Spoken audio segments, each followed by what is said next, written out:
Hello, welcome to today's daily message.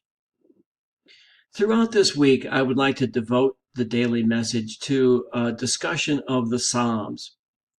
The book of Psalms is a collection of 150 poems and songs that were written and collected over a period of several centuries in the Old Testament.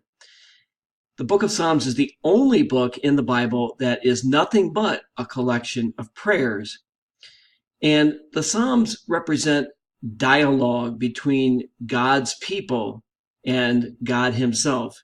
Some of them are personal in nature and others are far more communal.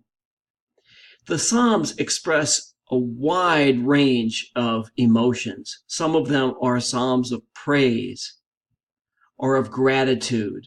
Others express pain and distress of the psalmist or anger and frustration.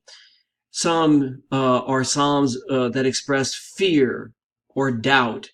Others express remorse or sadness. And still others are Psalms that are expressions of the psalmist's comfort and peace. I recommend the Psalms to you for your daily prayer and reflection.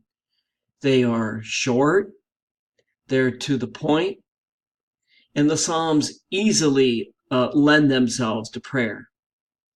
As I said, through the rest of the week, I'm going to be citing and discussing some examples of Psalms for your consideration. I invite you to read these Psalms, to reflect on them, and to pray over them each day of the week.